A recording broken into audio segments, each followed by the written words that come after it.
This week on the Computer Chronicles, the Doc in a Box, healthcare on your computer. We'll show you the Home Medical Advisor, a nifty CD-ROM that can help you manage your health. We'll show you how surgeons are using computers to do virtual operations. We'll help you stay in shape with the Active Trainer, and we'll show you how to stay on that diet with a program called Lighten Up.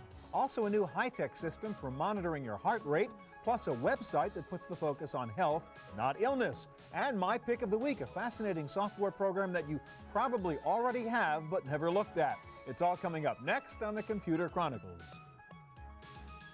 Computer Chronicles is made possible in part by SoftSource Incorporated, publishers of Pro-One's Mathematics Tutor in a Box for school year 98-99, including 6 CDs and workbooks. And by Z Auction, the live online shopping experience. Additional funding from PC Connection and Mac Connection, the catalog and online superstore with PC and Mac products, toll-free technical support, and overnight delivery. And by Windows Magazine, delivering desktop, enterprise, and internet computing news, reviews, features, and how-tos for a Windows world, because the world runs on Windows.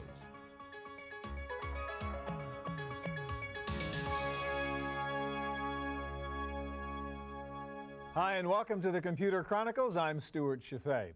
If anything ever went wrong in my family, my grandmother would always say to me, as long as you have your health. Well, as we get older, we realize how right she was.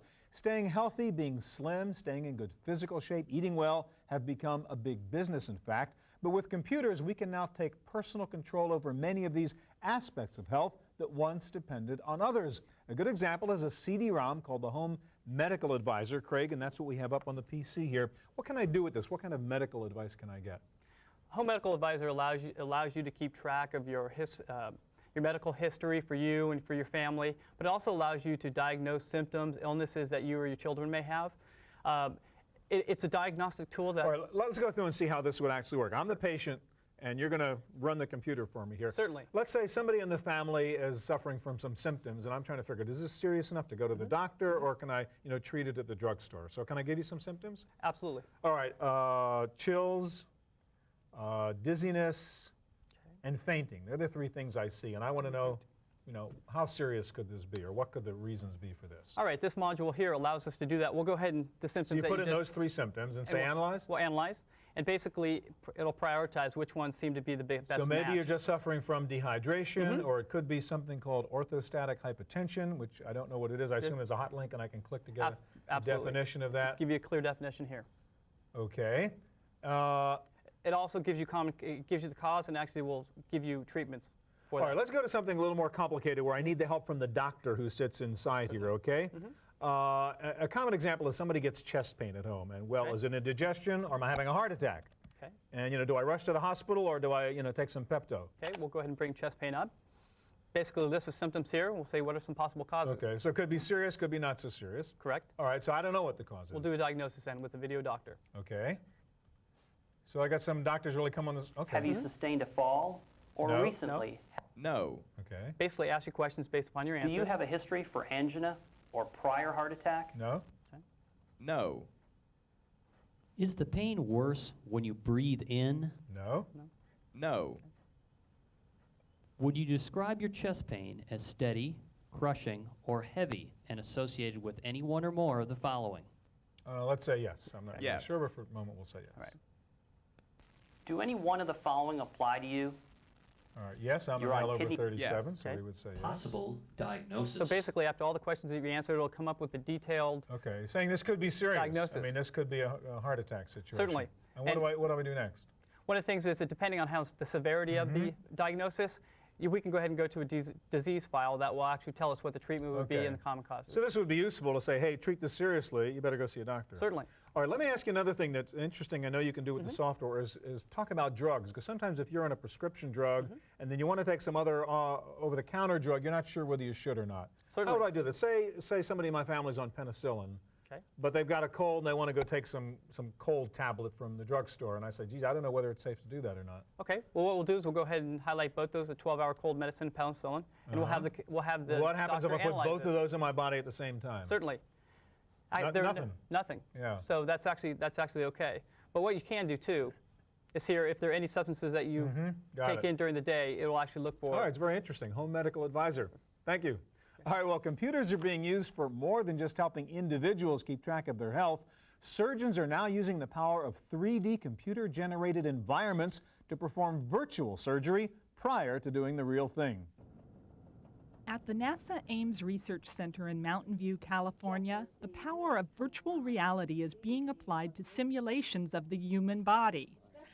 The Biocomputation Laboratory at Ames has developed a virtual environment surgery workbench, and it promises to change the way surgeons are trained and how they operate. And here we're trying to develop for surgeons a virtual environment within which they can practice surgery as residents or plan surgery as the surgeons who will be going in to operate on a patient perhaps the next day. So they can run through the experiment in virtual environment before actually going in and working on a patient. To participate in a virtual operation, surgeons would stand at an immersive workbench on which they view projected computer images through 3D goggles. The interactive images are produced by a Silicon Graphics workstation from actual patient data. Still in development are the virtual tools that surgeons will use to interact with the images. NASA hopes to create an environment so real that surgeons can practice their operations in detail.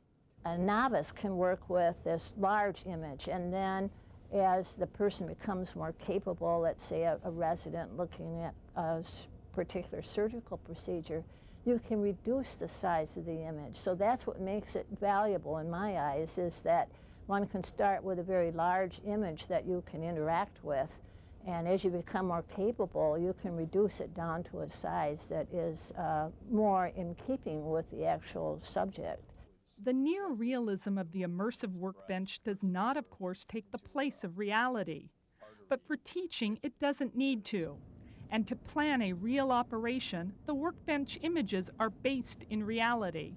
In other words, if you have a patient who's going in for an operation and you want to plan that operation before the surgery, then you need an exact clone of the patient. Then you will use imagery that was gathered by different high-end scanning devices, MRI and CT scans, X-rays. You'll use all that to build your model of your patient that maps the patient one-to-one. For example, when the surgeons first saw our 3D images of the baby face and skull that you did capture, they were just amazed. The surgeons would come and they'd actually try to put their hands into the skull as they were looking at it with the glasses. And of course, they hit the tabletop. But they were actually trying to reach in there. There was such depth. For the Computer Chronicles, I'm Sarah O'Brien.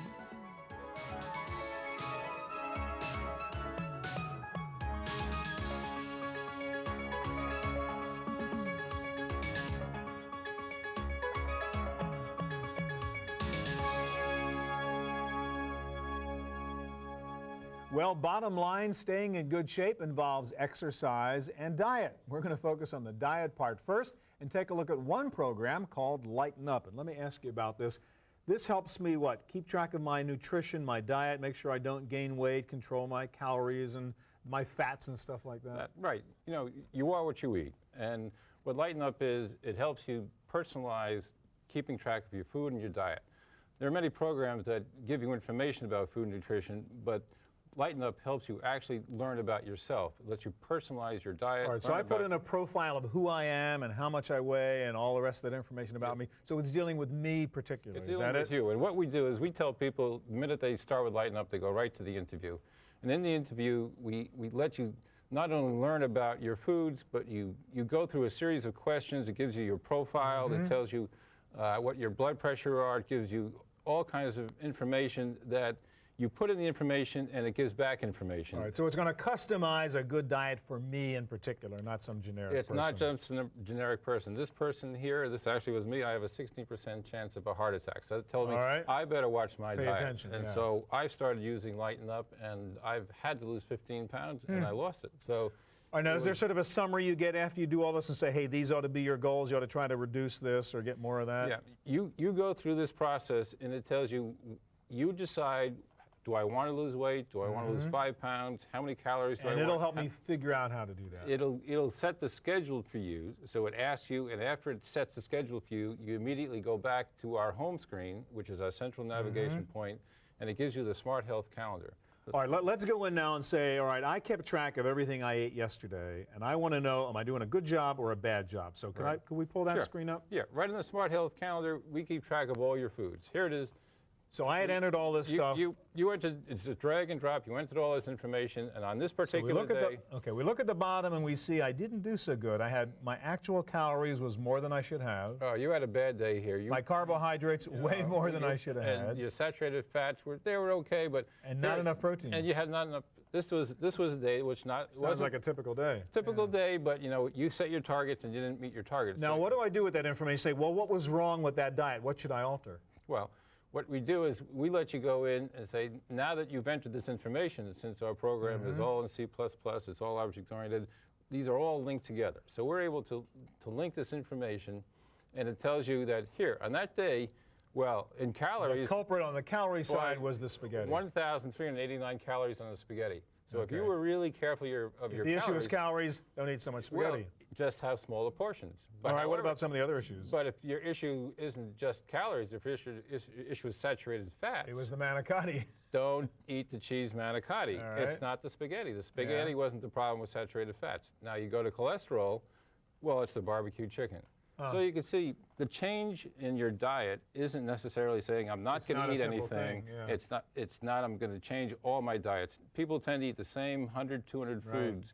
And if you just change 10% of them, if you don't have as much barbecue chicken, you don't have as much spaghetti, and you stay away from the cheese manicotti, you'll find that you'll be able to meet those goals. Frank, it's very cool. Thank you very much. Okay. All right, well, so Lighten Up can help you manage your diet and your nutrition. What about the exercise part? Well, maybe Madonna can afford her own personal trainer. Most of us can't. For us, it's going to have to be a piece of software, and you've got one here, which is called Active Trainer. Same idea here. Do I go and actually tell it who I am first? Is that the deal? Yes, you do. What we do is to take a fitness test for you, and it's self-directed. We did this with you earlier today, and we put the information here. So you've got a profile of me in here already. Correct. And the system, a personal trainer inside, actually went through and gave a complete assessment of your current level of fitness. We found out your weight, your current level of body fat, which is very good, and your blood cholesterol, blood pressure, resting heart rate, and so on are fine. So is it telling me what I ought to be doing now to stay healthy or get healthier? The main area of your health concern right now is that from a cardio standpoint, you're relatively weak. All other areas, you're fine. So the program goes through. Work on the cardiovascular, heart pumping kind of stuff. Correct. That's what's going to, it's going to prioritize that as your first objective. All right, so how do I do that? And second would be your strength measures. Well, when you come back, it's a typical gym, and you're going to go to the aerobic studio, which is where we do cardio. Okay. And it sets up your cardio program. In this particular segment, it sets up a weekly schedule for you to get started. And the idea is that we want to not only reduce your resting heart rate, but we want to reduce your working heart rate. And it suggests that you start things like hiking, cycling, walking 3 times a week for 30 minutes. So Monday, Wednesday, Friday, I ought to spend 30 minutes a day doing one of those exercises. And it gives you a target heart rate for now. All right. Now, you can alter and change these exercises, but the important thing with cardio is that you want to be in this target range. The activity isn't as important. So it tells me if I do those things, that's the goal for my heart rate, that's how many calories I'll burn, etc. Correct, correct. Now, you can go to the heart rate guide to find out why this is specifically important for you. Here, it puts your age, your resting heart rate, and the intensity level here. It's calculated your target heart rate for fat burning range between 115 and 137. So I want to work hard enough to make sure I get that heart rate up to 115 or more. Correct. And for conditioning, you have to be a little bit higher than that, and that's going to take some time to do that. Once you have your cardiovascular health in order, then it's going to be asking you to go into the weight room. So let's do the strength part next. Correct, because that's another aspect of your health. You can't ignore one for the other.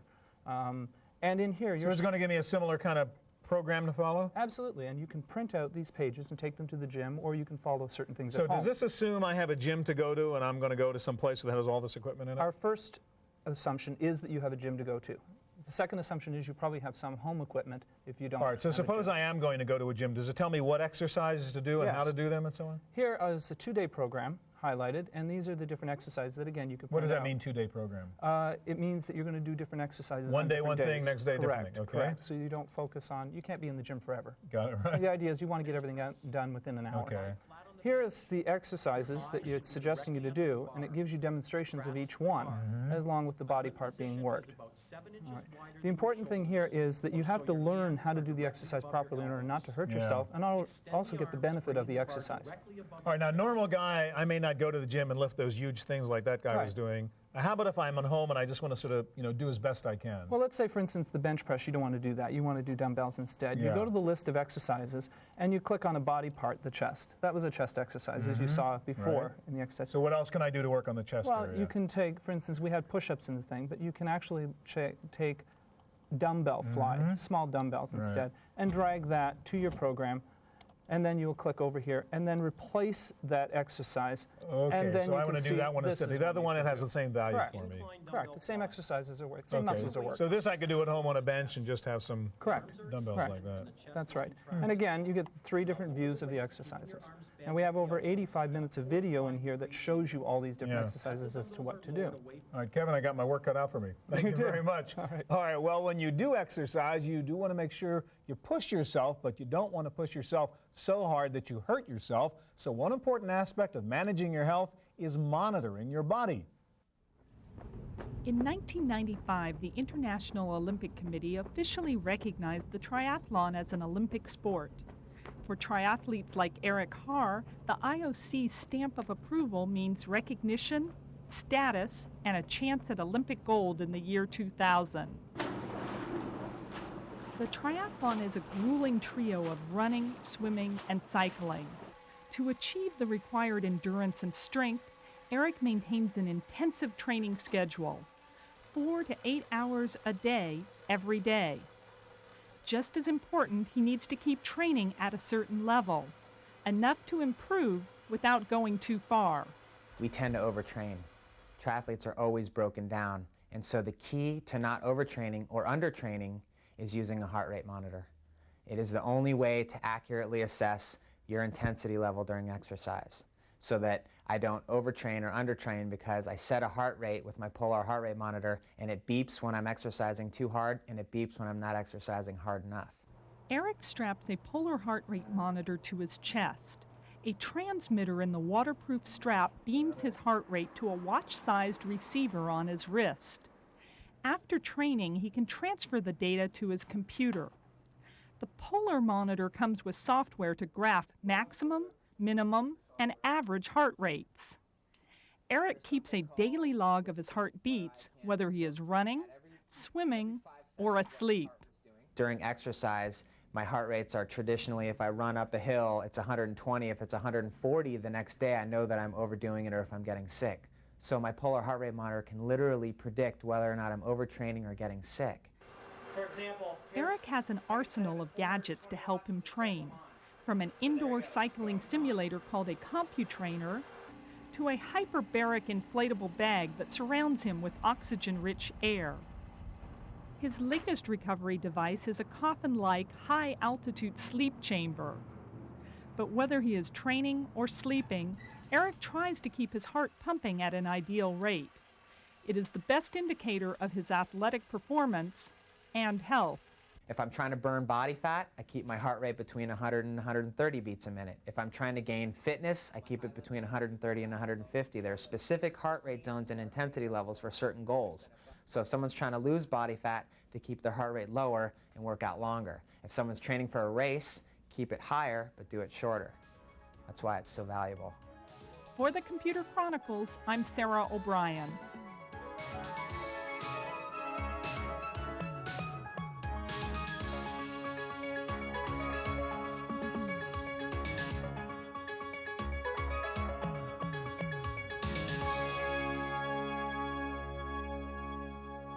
Well, these days, many people talk about wellness rather than illness and believe that to truly be healthy, you have to take an aggressive, integrated approach to creating good health. One of the advocates of integrated medicine has his own website, and it's called As Dr. Weil. And Scott, you produced that website for Dr. Weil, and we've got it up here. A lot of people see herbal remedies out there and lots of alternative medicine things as opposed to the traditional ways we might deal with the illness or health in Western medicine. What kinds of things can I do on the Dr. Weil side? I see you have, for instance, you did a search on echinacea, and everybody's reading about that. It does something for your immune system. Can I go to the site and say, hey, what does this stuff really do? Is it worth buying? Sure. What you can do when you come to Ask Dr. Weil right off is you can either read the daily question and answer that's up there, you know, from anything from AIDS to echinacea to St. John's wort, or you can start a search like we've done here, putting in what you're most interested in. So with echinacea, say you're interested in finding out if echinacea is really good at fighting colds. Well, we happen to have answered that question a number of times, as you can imagine, with the popularity of echinacea so what these does days. Dr. Weil say? Now, Dr. Weil is a real MD, right? He is. He's a Harvard Med MD who's been... A lot of people have seen this guy on TV, and he's got books and all that stuff. He's got 8 Weeks to Optimum Health is his latest bestseller, Spontaneous Healing. What's his answer to echinacea? So the answer on echinacea is, that it works. Here he explains exactly what it is for people that maybe haven't heard of it. It's known as the purple coneflower, a common ornamental flower. He explains that there's been a great deal of research from Germany, especially showing its efficacy in fighting colds and boosting the immune system. It says that the root contains the highest amount of active material. And then he gives his opinion about how to use it and what it's good for. Try to dispel a lot of the myths that are out there whenever there's a popular So basically thing. he says, hey, it's good for you, take some. He says it's good for you, take some. Next one, St. John's wort. This is the hot bottle that's on the shelves everywhere. Is this a sort of Prozac substitute? Right. Well, a lot of people have asked me, is St. John's wort a form of Prozac? And if anything, Prozac could be said to be a synthetic form of St. John's wort. St. John's wort's been shown to be very good at alleviating mild to moderate depression. Again, these are studies that have been coming out of Germany for years. It's an herb that's been used in European cultures for these kinds of things for centuries. And it's just in the last century that synthetic pharmaceuticals have displaced herbal ones. So somebody sent in a question there about it, and Dr. Weil says... And Dr. Weil says that St. John's wort is very popular treatment in Europe for mild to moderate depression. Yeah. Another question a lot of people have, vitamins. I mean, people down all these multivitamins and pills. Other people say it's a waste of time, you don't need them. What's Dr. Weil say about taking vitamins? Well, the big thing with Ask Dr. Weil is that we've got hundreds of thousands of people coming to the site every day. We get 1.5 million page views a week. And we're all different. Yeah, and everybody wants to know, what's going to be good for me.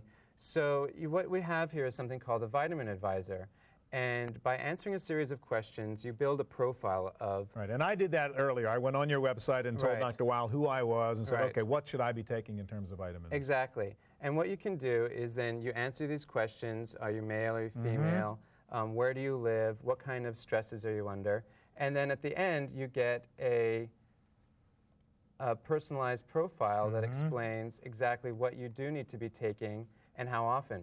Vitamin C, 2,000 to 3,000 milligrams, 3 times a day. Vitamin E, a man over 50, saw palmetto, these kinds of things. And he gave me this whole list of stuff I really ought to be taking every day to ensure my health. All right, now we don't have time, but I know he's got the whole 8-week program, the mental, spiritual aspects of it. So it's an interesting site to go to, drweil.com. Absolutely. Thank you very much. All right, well, that's our look at how to stay healthy using your computer. Next up, another special preview of one of the new features of Windows 98. And I'll be back in just a moment with my pick of the week. Have you ever noticed strange things happening when Windows boots up? Dialog boxes that tell you something is missing, or little icons that show up in the tray and you have no idea what they're doing there? Well, in Windows 98, there's a neat tool that helps you troubleshoot Windows startup. Let's take a look at it. It's called the System Configuration Utility. You can select different types of startup, diagnostic or selective startup, which allows you to turn off different files as they load up. Remember the WinAny file? Well, it's right here, and you can edit it simply by clicking on these little boxes. You can select or deselect various things that are loaded in the WinAny file. A Startup tab shows you all the things that the registry loads at Windows Startup. Often you'll find the culprit here for those mysterious things that happen. Most importantly of all, though, is a Create Backup button. You should always do this as the first thing you do whenever you launch this configuration utility. This is powerful stuff for power users, and it's coming in Windows 98. Back to you, Stuart. Now for my pick of the week. Since we're focusing on health and fitness today, I thought I'd tell you about a fascinating little program that can help you stay healthy mentally and emotionally. And this software is probably already on your hard drive. If you have Microsoft Schedule, which comes bundled with many Windows PCs, you already have a program called the 7 Habits Tools. Just open up the Tools menu in Schedule Plus, and you'll find a program that will help you get organized. You use the tool to develop a personal mission statement. It makes it easy to do. Just answer a series of leading questions. Once you define your personal mission, you can then examine the various roles you play in life as companion or father, husband, business owner, manager, advisor, or administrator. You can customize these roles to suit your particular situation. You then go to the Goals section and establish goals for each of those roles. You can also work in the Perhaps area to experiment with possible future goals. If you need some advice on what life is really about, the program includes the wise sayings of many philosophers and writers from the past. And if you're not really sure how to proceed, just ask the wizard and you'll be guided through the program, which can really help you get organized personally and professionally. It's an odd little program to be hiding inside Microsoft Schedule, but it's there, and you'll probably find it very interesting and probably helpful. Just click on the Tools button in Microsoft Schedule Plus.